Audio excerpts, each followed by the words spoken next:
My turn signal clicked on by itself, pointing toward a dirt road I'd never noticed. Tick. The sound cut through the quiet of the car like a metronome. Tick. I frowned at the dashboard and flicked the lever back to center. The signal stopped. The cabin fell into the soft hush of tires on asphalt and the low breath of the heater pushing warm air over my hands. The highway ahead curved through black hills, empty in both directions. It was the kind of road that existed only to be passed through. No towns, no lights, just the thin reflective line down the middle and pine trees rising like walls beyond the guardrails. I had been driving for hours. Tick. The signal started again. I stared at it, certain my elbow had bumped it. The green arrow blinked patiently on the dash. Left. There was nothing to the left but forest. Tick. Tick. The clicking sounded louder this time, deliberate somehow. I glanced into the darkness beside the road, and that's when I saw it. A narrow break in the trees. A dirt road. I slowed instinctively, my headlights sweeping across it. Dust-colored gravel. 2 ruts cutting into the woods. No signpost. No reflectors. No tire tracks that I could see from the pavement. I had driven this route twice a year for almost a decade. I knew the long empty sections, the sharp curves, the pull-offs where truckers sometimes parked. That road had never been there. Tick. The turn signal kept blinking, patient as a heartbeat. I flicked it off again. The lever resisted slightly, like pushing through thick syrup, but it settled back into place. Silence. I accelerated. The trees slid past my windows again in dark ranks. For a moment the road in my mirrors seemed closer. I checked them twice. Nothing behind me but my own red taillights dissolving into darkness. Tick. The signal came back. The lever moved on its own this time. I felt it shift beneath my fingers. Slowly. Click. The arrow flashed. My stomach tightened. Okay. I muttered to the empty car. That's not funny. Pushed it back again, harder. The dashboard lights flickered faintly as my hand brushed them. The radio crackled with a whisper of static and then died completely. The signal stopped. I drove another 100 yards. Then my headlights dimmed. Not completely, just a subtle draining of brightness, as if something ahead was swallowing the light. And there it was again. The dirt road, closer now, much closer than it should have been. I hit the brakes. The tires hissed softly against the pavement as I slowed to a crawl. The opening in the trees waited beside the road like a mouth. The turn signal clicked. Tick, tick, tick. I hadn't touched the lever. My hands tightened on the wheel. Just keep driving, I said under my breath. The steering wheel tugged slightly left. I corrected it immediately. The resistance was strange, like the car preferred the other direction. The dirt road sat 10 yards away now, my headlights falling short of its entrance. The light seemed to thin out there, the beams paling as they touched the gravel. The trees around it looked wrong. I couldn't explain how at first. Then I realized the trunks weren't where they'd been a moment ago. A pine near the entrance leaned closer to the road than before. Another stood farther back, as if they had quietly stepped aside while I wasn't looking. The signal clicked faster. Tick, tick, tick. Stop it, I whispered. The wheel pulled again, harder this time. My arms strained as I kept the car straight. The engine whined softly. The pedal beneath my foot felt thick, resistant, like pushing through mud. The dirt road crept closer in my peripheral vision. I hadn't turned, but it was there, right beside me, waiting. The headlights dimmed further when they touched the gravel, fading to a dull yellow glow. Beyond the first few yards, the road vanished into blackness so complete it felt solid. The signal clicked louder. Tick, tick, tick. The sound echoed strangely in the cabin, bouncing off the glass and plastic like a clock in a quiet room. I forced my eyes forward. The highway stretched empty ahead. But something was wrong there too. The next curve in the road had moved. It should have been a quarter-mile away. Now it was maybe 50 yards. And the dirt road was still beside me. The same angle, the same gap in the trees. I realized with a creeping chill that I had already passed it. Or I should have. But it kept appearing again. always just to the left, always exactly where the turn signal pointed. The wheel jerked suddenly. I gasped and grabbed it with both hands. The car drifted halfway across the lane before I pulled it back. The signal clicked again. Insistent, expectant. A thought crept into my mind slowly, like cold water rising around my ankles. It wants me to turn. The dirt road waited. The trees stood unnaturally still around it, their branches frozen in the air despite the faint wind rocking the ones farther down the highway. Even the crickets had gone silent. My headlights flickered. For a split second, I saw something deeper down the road. A shape crossing between the trees. Tall, thin. Then the light brightened again and the darkness swallowed it. My pulse hammered in my throat. "No," I whispered. The steering wheel twisted sharply. My hands slipped. The car lurched. Gravel crunched beneath the tires. The sound was shockingly loud after the hush of the highway. I had turned. The car rolled slowly onto the dirt road. The signal stopped. Silence filled the cabin. The headlights dimmed almost immediately, casting a weak, jaundiced glow over the rutted path ahead. The forest pressed close on both sides. The trees were wrong here too. They grew at strange angles, their trunks bending slightly toward the road as if leaning in to watch.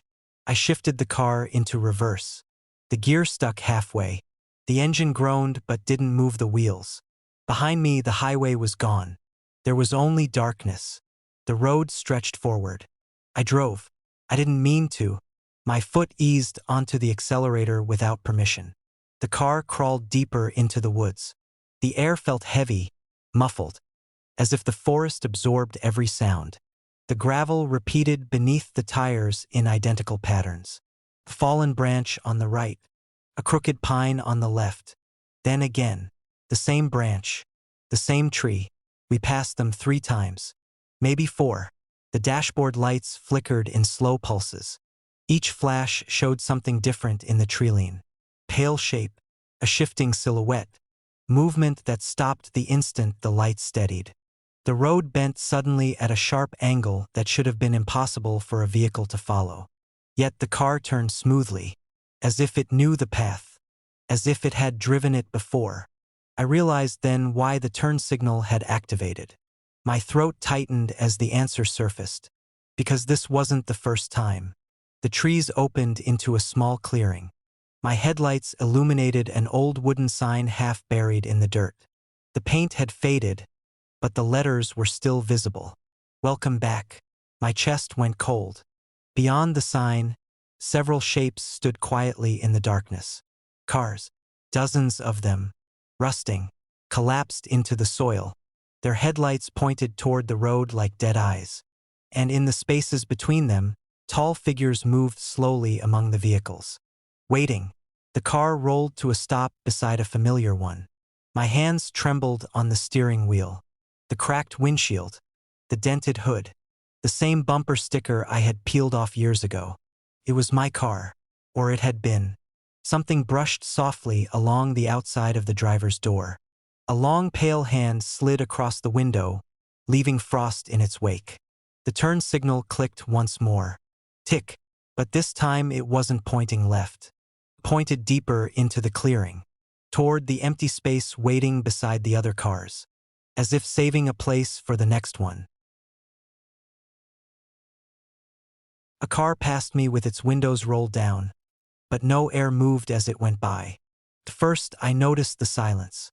Not the usual quiet of an empty highway, the steady hush of tires on asphalt, the distant whisper of wind through trees, but a different kind.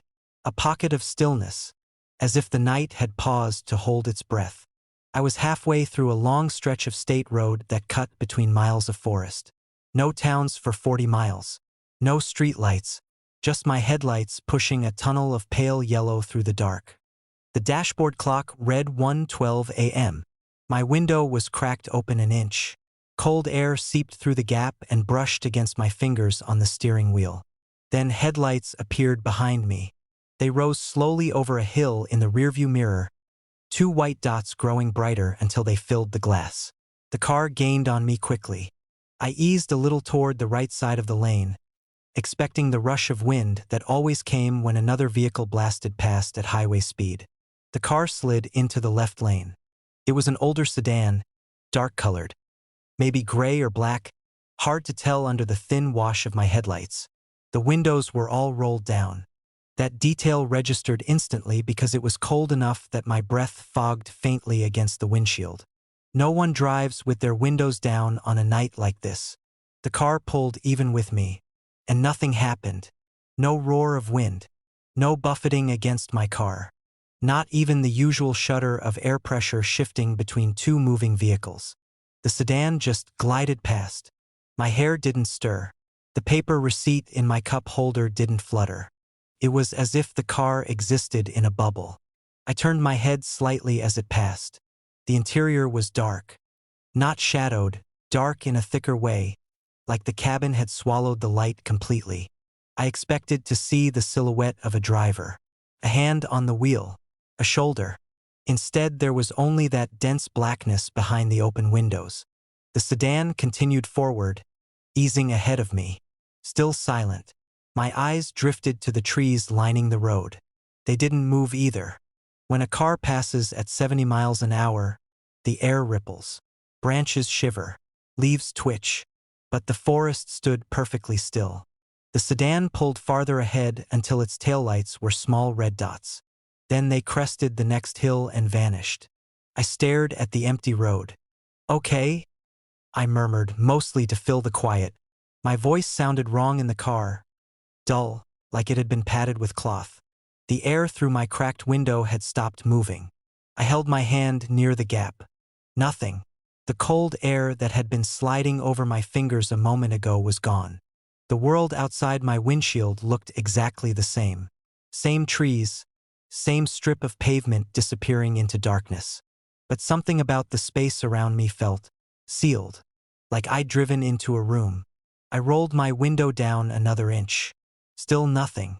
No breeze. No rush of passing air. The heater fan hummed quietly, pushing warm air across my knees.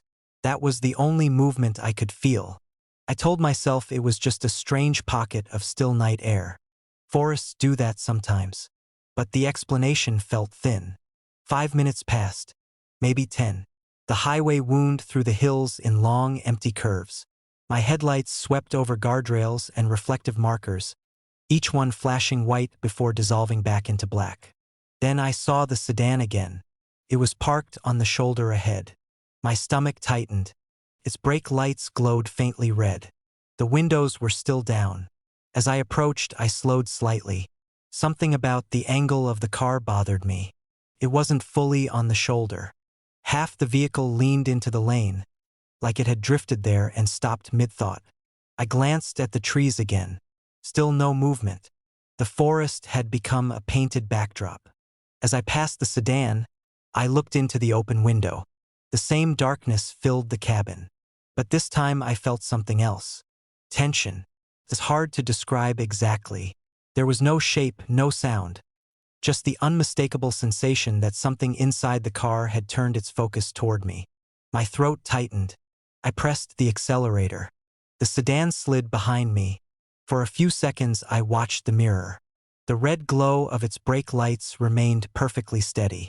Then they switched off. The car didn't move. It just disappeared into darkness. The air in my car felt heavier now. The stillness pressed against my ears. Even the hum of my engine sounded slightly muffled, like I was hearing it through water.